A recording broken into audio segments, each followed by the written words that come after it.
65 at the end of the year. I just figured it was a good time to step away and go do something else. I won't be stepping away from the game, just dropping the mic or dropping the headset. For these last 19 years and 30 years overall in the business, a legend. We love you.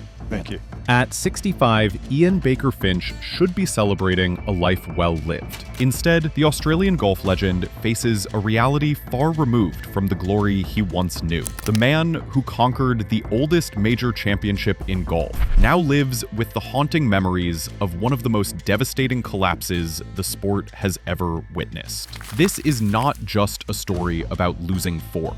This is about a champion who lost himself. Back in 1991, Baker Finch stood on top of the golfing world. He had just won the Open Championship, cementing his place among the elite. He reached number 10 in the world rankings and looked destined for even greater things. The future seemed limitless. But what followed was not the sustained success everyone expected. Instead, it was a descent into darkness so profound that Baker Finch himself admitted he went mad trying to escape it. The problem started almost immediately after his triumph. Winning a major championship should have been the beginning of a golden era. For Baker Finch, it became the weight that crushed him. He felt an overwhelming pressure to maintain that level of perfection every single time he stepped onto a golf course. The expectation was impossible, yet he placed it entirely on himself. He believed he had to play like a champion all the time, and anything less was failure. This mindset became toxic. The year after his Open victory, Baker Finch still managed some respectable results. He finished tied for 6th at the Masters and tied for 13th at the US Open. He even won a tournament in Australia, but none of it brought him joy. He looked at his performances with disgust. He considered the entire year a failure. Think about that for a moment. A golfer who won a tournament and had top 15 finishes in major championships viewed himself as a failure. That level of self-criticism is not normal. It is destructive. The mental pressure started to manifest physically. Baker Finch developed what golfers call the yips. But his yips were not the typical kind that affect putting. His affliction attacked his full swing, particularly with the driver off the tee. Imagine standing on a tee box, knowing you need to hit a fairway, and your body simply refusing to cooperate. The harder you try to control it, the worse it gets. That was Baker Finch's nightmare, and it played out in front of crowds, on television, week after week. His coach David Ledbetter watched in disbelief as one of his most talented students unraveled. Ledbetter had worked with the best golfers in the world, but he had never seen anything like this. The rise had been spectacular. The fall was even more dramatic. Few athletes in any sport have experienced such a complete reversal of fortune in such a short time. One moment, Baker Finch was competing with the best in the world. The next moment, he was reduced to a quivering mess who worried about missing the ball completely. The transformation was not gradual. It was shockingly fast. This was not an aging athlete slowly losing his edge. This was a golfer in his prime being destroyed by his own mind. The speed of the collapse made it even more terrifying. If it could happen to him, it could happen to anyone. That realization sent shockwaves through the professional golf community. Now, before we go deeper into this story, I need you to do something. If you have ever felt the pressure of expectations crushing you, or if you have watched someone you care about struggle with their mental health, hit that subscribe button. Drop a comment below telling me about a time when pressure got the best of you, because what happened to Baker Finch is not just about golf. It is about the human mind under extreme stress, and we can all learn from it. The numbers from Baker Finch's decline are almost unbelievable. By 1995, he had missed 32 consecutive cuts on the PGA Tour. 32 straight tournaments where he could not even play well enough to compete on the weekend. For a major champion, this was unthinkable. But the statistics only tell part of the story. The real tragedy was what was happening inside his head. Baker Finch worked with psychologist Bob Rotella, one of the most respected minds in sports psychology. During their sessions, Rotella asked Baker Finch to do a simple visualization exercise. He wanted him to picture himself hitting a fairway. Baker Finch could not do it. The mental block was so severe that he could not even imagine success anymore. His brain had been rewired by anxiety and fear. Every time he stood over the ball, all he could see was failure. The fear became a self-fulfilling prophecy. Baker Finch would have nightmares about hitting terrible shots in front of golfing legends. In one dream, he hit the ball out of bounds at St. Andrews while Arnold Palmer watched. Those nightmares eventually came true in in real life. The anxiety had become so deeply embedded in his nervous system that it controlled his body. His hands would shake, his breathing would quicken, and his swing, once smooth and automatic, became a conscious effort that fell apart under pressure. In 1997, Baker Finch returned to Royal Troon for the Open Championship. This was the same course where he had triumphed 6 years earlier. It should have been a moment of reflection and pride. Instead, it became the most humiliating day of his career. Baker Finch shot a score of 92. 92 at a major championship, at the very place where he had won. The round made everything that came before feel like nothing. His nerves were completely shattered. He described himself as a frayed knot, barely holding together. Fellow golfer Payne Stewart, who later died tragically in a plane crash, witnessed Baker Finch's suffering up close. The two men stood together and wept. Stewart hated seeing good people suffer, and he could see that Baker Finch was drowning in his own mind. It was not just about golf anymore. It was about a man who had lost his identity and did not know how to get it back. Baker Finch did not give up without a fight. In fact, his persistence in trying to fix the problem may have made things worse. He consulted more than 30 different professionals: coaches, psychologists, hypnotists, nutritionists, healers, gurus, swing doctors, and spiritualists. He tried everything, and nothing worked. The technical coaches focused on fixing his swing mechanics, but the swing was not the problem. The swing was just a symptom. The real issue was neurological. His brain could no longer trust his body to execute the automatic movements that make a golf swing work. Every technical adjustment only added more conscious thought to a process that needs to be unconscious. The more he thought, the worse he got. The psychological interventions also failed. Hypnosis could not reach deep enough. Therapy could not undo the trauma. The fear had embedded itself so completely into his motor memory that traditional methods were useless. When you cannot even visualize success, how can you possibly achieve it? The anxiety had taken over. Desperate for answers,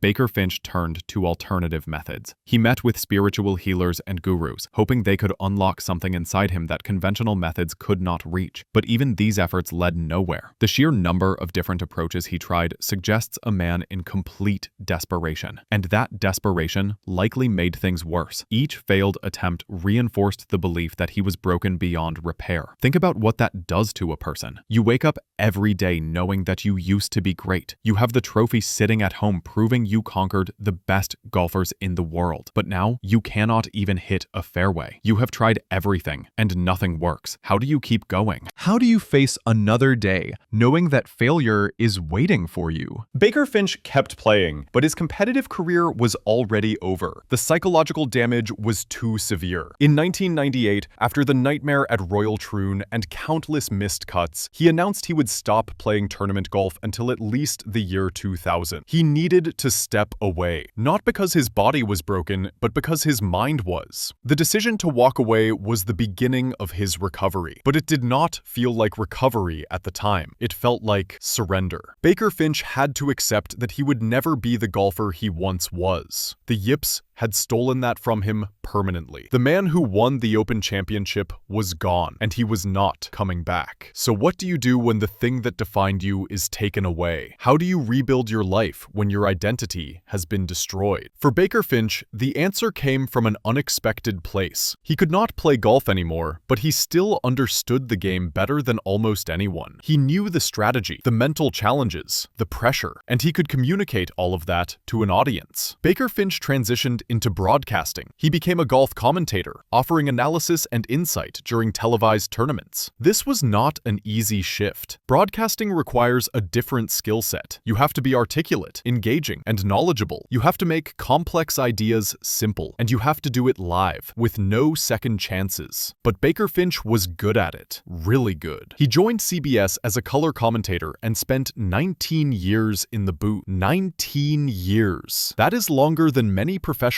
playing careers. He became a respected voice in the sport, known for his thoughtful analysis and genuine love of the game. Other networks, including NBC and Golf Channel, also sought his expertise. He built a second career that had nothing to do with his physical ability to play. Instead, It was built on his intellectual understanding and his ability to connect with viewers. Baker Finch's broadcasting success was not just about finding a new job. It was about reclaiming his sense of self-worth. He learned to separate his value as a person from his ability to hit a golf ball. That separation was critical. It allowed him to heal. He no longer needed to be the champion golfer. He could be Ian Baker Finch, the broadcaster, the analyst, the storyteller, and that was enough. In August of 2025, Baker Finch announced his retirement from broadcasting. His final call was at the Wyndham Championship for CBS. The golf world paid tribute to him in a way that felt like redemption. During that final telecast, something remarkable happened. Jim Nantz, the iconic voice of CBS Golf, is known for his signature closing calls. He has called countless champions home with his memorable phrases. But on this day, Nantz stepped aside. He gave Ian Baker Finch the honor of calling the final putt. Cameron Young sank the winning putt, and it was Baker Finch's voice that captured the moment. This gesture was more than just professional respect. It was symbolic. Baker Finch's competitive career had ended in humiliation with that 92 at Royal Troon, but his broadcasting career ended with honor, with his peers recognizing his contributions and giving him the most prestigious moment a broadcaster can have. It was a complete reversal of the narrative. The man who could not finish a round without falling apart was now being trusted to finish the broadcast in style. If this story has moved you in any way, take a second to like this video and share it with someone who needs to hear it. Because Baker Finch's journey is proof that failure does not have to define you. Your darkest moment does not have to be your final chapter. Baker Finch did not stop at broadcasting. He began sharing his story as a keynote speaker. He talks about mental health, about dealing with massive failure, and about finding new purpose when your original dream dies. His message resonates because it is real. He is not someone who read about failure in a book. He lived it. He felt the crushing weight of expectations. He experienced the humiliation of public collapse, and he survived. In June of 2025, Baker Finch released an authorized biography titled Ian Baker Finch, To Hell and Back. The title says it all. This was not a sanitized version of his career. It was the raw, honest truth about what he went through. The book details the psychological torment, the failed attempts to recover, and the eventual path to redemption. It solidifies his public narrative as a story of resilience. He went to hell and he came back, not as the golfer he once was, but as something different, something perhaps more valuable. Baker Finch now uses his experience to help others. He speaks to corporate groups, sports teams, and anyone struggling with the pressure to perform. He understands what it feels like to believe you are broken. He knows what it is like to try everything and still fail, but he also knows that failure is not the end. It is just a chapter. And if you can survive it, you can build something meaningful on the other side. His story has become particularly important in modern sports culture. Athletes today face pressures that previous generations never experienced. Social media amplifies every mistake. The scrutiny is constant and unforgiving. Mental health struggles among professional athletes are finally being discussed openly. Baker Finch was ahead of his time in that regard. He suffered through his breakdown when talking about mental health was still taboo. His willingness to share his experience now helps break down those barriers. Young athletes hear his story and realize they are not alone. They learn that asking for help is not weakness. They understand that struggling does not make you a failure. The lessons from Baker Finch's story are universal. First, the pressure we place on ourselves can be more destructive than any external pressure. Baker Finch was not pushed into madness by the media or by fans. He did it to himself. He created an impossible standard and then tortured himself for not meeting it. That kind of self-criticism is toxic. It destroys confidence and creates anxiety. And once anxiety takes hold, it is incredibly difficult to break free. Second, intervention strategies only work if they address the root cause. Baker Finch tried 30 different methods, but none of them worked because they were treating symptoms, not the disease. The yips were not the problem. The yips were the result of the problem. The real issue was the neurological and psychological trauma caused by unrelenting fear and pressure.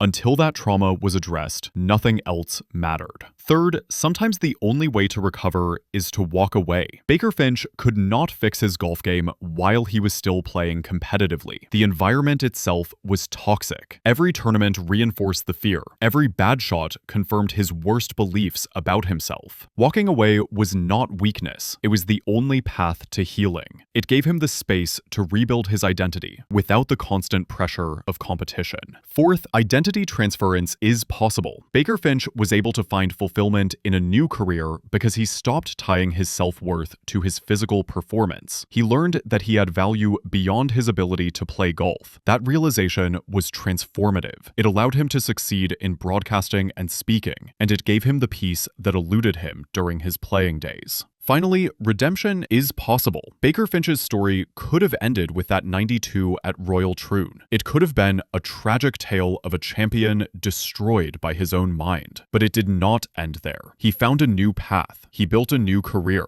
He earned the respect of his peers. And he used his experience to help others. That is redemption. At 65, Ian Baker Finch does not live a lonely, tormented life. That is not the end of his story. Yes, he went through hell. Yes, he suffered in ways most of us cannot imagine. But he came out the other side. He found peace. He found purpose. And he found a way to turn his greatest failure into his greatest lesson. That is not tragedy. That is triumph.